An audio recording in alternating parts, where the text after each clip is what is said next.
everyone. So today we're going to talk about something that so many of us deal with, building a strong lower body when your knees just, well, they just don't want to play along. We've got 7 awesome exercises that will help you get stronger without that nagging pain. All right, let's get right into it.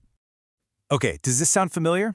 It's leg day. You're all geared up to go, but just the thought of doing a squat or a lunge makes your knees start to ache, right?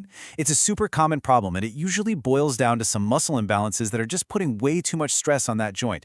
And it's so frustrating, it makes you want to just skip leg day entirely. But, and this is the crazy part, skipping it can actually make things worse.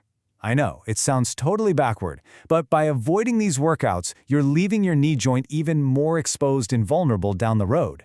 So, what are you supposed to do? Okay, so let's get into why that is. The secret here isn't to stop moving. It's to start moving smarter. It's all about building a solid support system for those knees. And check this out. Certified personal trainer Alexandra Silver-Fagan puts it perfectly. She says that skipping leg day makes the joint more vulnerable over time, not less. Think about it. If you're not strengthening the muscles around your knee, you're basically taking away its natural armor. So yeah, strength really is protection. So, what are we talking about here? The key is to strengthen the muscles that support the knee. We're not trying to hammer the joint itself. No, we're building up its support crew. We're talking your glutes, your hamstrings, and your adductors, those inner thigh muscles. When they're strong, they take all that pressure off the knee. And strength coach Adam Rosante really drives this point home. He says knees often get irritated because of poor load distribution. So what's the fix? Well, you just shift that load, move it away from the knee and onto those powerhouse muscles in your hips and your posterior chain. You know, that's just a fancy way of saying all the muscles on the backside of your body, like your glutes and hamstrings. It's a simple shift in focus, but man, it has a huge impact. Okay, so how exactly do we do that? Well, it all comes down to this number, 7. We've got 7 super specific, targeted exercises that are designed to build that strength in exactly the right way. All right, here we go. Let's dive into your action plan. We're going to walk through each of these 7 moves, and I'll break down exactly how to do them, and, more importantly, why they're so good for protecting your knees. First up, we've got the Romanian Deadlift, or RDL. Now, the big secret here is to send your hips back, not down. So you're hinging at the waist, not squatting. Keep those weights gliding right down your legs. You should feel a really good stretch in your hamstrings. And then drive through your heels and squeeze your glutes at the top to come back up. So why is this so great for your knees? Simple. The whole movement is driven by your hips. All the work is happening in your glutes and hamstrings. Your knees? They just stay stable in a slightly bent position, so you totally avoid that deep, ouchy bend. Number 2, the reverse lunge. So instead of stepping forward into a lunge, you're going to step back. And here's the most important part. Keep your front shin totally vertical, straight up and down. That's the money move. Then push through your front heel to get back to standing. And this is why it's such a game changer compared to a regular forward lunge. When you step forward, you create this shearing force that puts a ton of pressure right on your knee. But by stepping back, you shift all that work into your glutes and hips. It's just so much safer and, honestly, way more effective for building strength without the pain. All right, number 3, the band walk. You're going to grab a resistance band, put it around your thighs or your ankles, and get into a nice little athletic stance, kind of like you're about to play defense. Then just take slow, controlled steps to the side. The trick is to keep tension on that band the entire time, no slacking. Now, this little move might look simple, but it is seriously powerful. It targets a super important hip muscle called the gluteus medius. And a strong gluteus medius is what stops your knees from collapsing inward when you do things like walk or squat, which, by the way, is a huge cause of knee strain. Okay, next up, the glute bridge.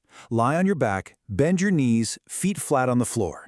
Now drive through your heels and lift those hips up, up, up until you've got a straight line from your shoulders all the way to your knees.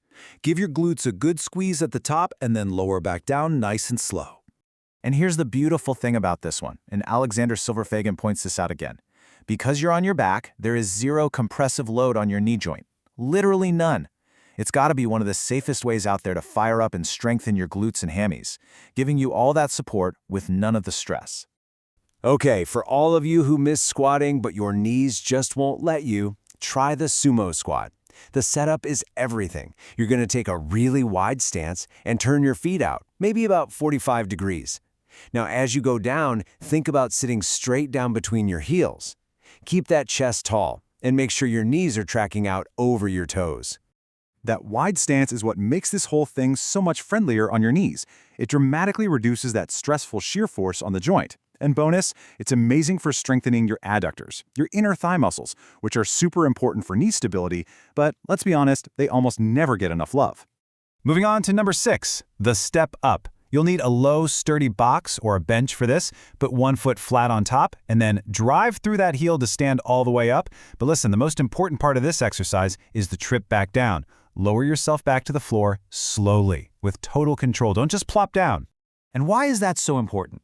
Because think about it, so much of life happens on one leg at a time. Walking, climbing stairs, running after the bus, you name it. Step-ups build that crucial single-leg strength, balance, and coordination that you need for, well, everything. And that makes all your movements more stable and way safer for your knees. And finally, our 7th exercise. It's simple, but oh so effective, the calf raise. Just stand with your feet about hip-width apart. Slowly rise up onto the balls of your feet, as high as you can go. Pause for just a beat at the top to really feel those calves working, and then lower back down with control. Now you might be thinking, calves? What do my calves have to do with my knees? Well, it turns out a lot. Strong calves give you better ankle stability, and they act like shock absorbers for your entire leg.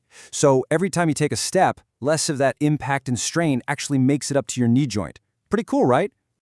So, let's wrap this all up. What's the big takeaway here? It's simple, really. First, load the hips, not the knees. Second, build up that support system. Your glutes and hamstrings are your best friends. Third, control is everything. Slow and steady wins the race. And finally, and this is the most important one, you have to listen to your body. Look, with these exercises and these principles, knee pain doesn't have to be a sentence that stops you from being strong and active.